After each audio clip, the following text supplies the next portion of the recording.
In a quiet town that no one remembers, there was a street no one dared to visit. It was called Ashmoor Lane. At the very end of that street stood an old, broken house. The windows were shattered. The wood was rotten. The trees around it never lost their fog. People said the house was cursed. They said it could whisper. But no one believed them. One cold October evening, 4 friends went there. Riley, Mia, Josh, Ethan. They were just bored teenagers looking for something fun.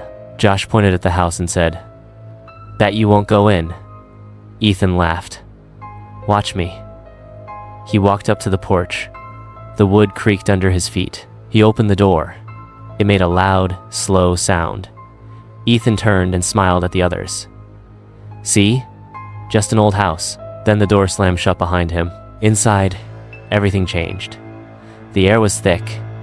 It smelled bad like mold and something worse. His flashlight flickered. The light danced across the walls, over broken mirrors and dusty furniture. Then he heard it. A soft whisper. He turned quickly. No one was there. He laughed nervously. "Okay, very funny, guys." Then he heard it again. A little louder. "Get out." Ethan froze. He pointed the light into the hallway. Something moved. A shadow. A tall figure. But it didn't look human. Its arms were too long. Its neck was bent to the side. Ethan backed away.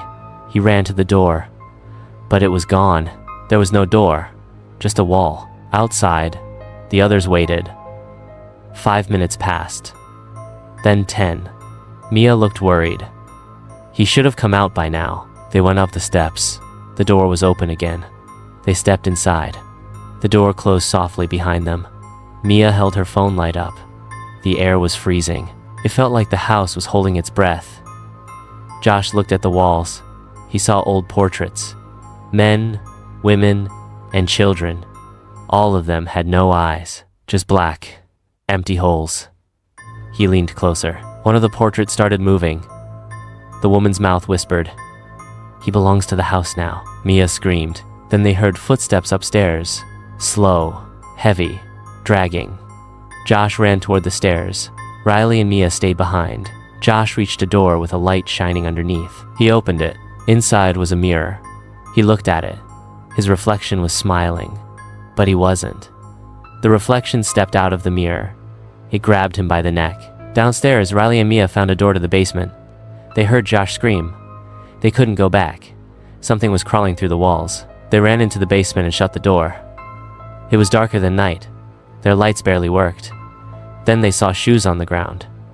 Dozens of them. Small ones. Bloody ones. Names were scratched into the stone wall above the shoes. Old names. Then they saw one that was new. "Ethan." A whisper came again. "Join us." A hand reached up from the dark. Riley screamed. Mia swung a metal pipe. The hand vanished, but the shadows around them moved. Slowly, like they were alive. They ran back upstairs. Josh was gone. Only his shoes were there. On the wall, a new painting had appeared. It was Josh. His eyes were scratched out. Mia dropped to her knees. "They're whispering in my head." She started bleeding from her nose. Then she passed out. Words began to bleed from the wall behind her. "Let her go.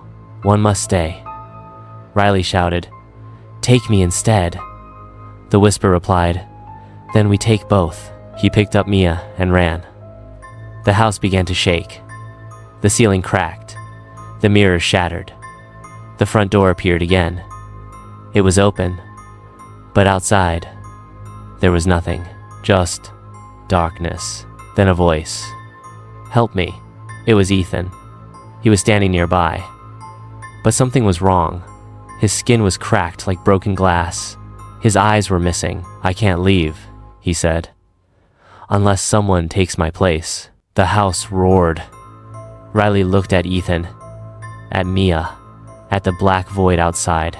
He ran. Carrying Mia in his arms, he jumped through the door. Light, bright, silent. They woke up outside. The house stood behind them. Still, quiet. Was it over? Mia opened her eyes. "We made it." Riley looked up. At the top window of the house, he saw Ethan and Josh, both staring down. Their faces were pale, their eyes gone. More faces stood behind them, watching. The house stood still. They tried to return later, but the street was gone. Ashmoor Lane didn't exist anymore. Sometimes, Riley hears whispers in his sleep, and when he wakes up, there's dirt under his fingernails and scratches on the walls. Some houses don't haunt you. They wait for you. And when they let you go, it's only so you can bring someone else back.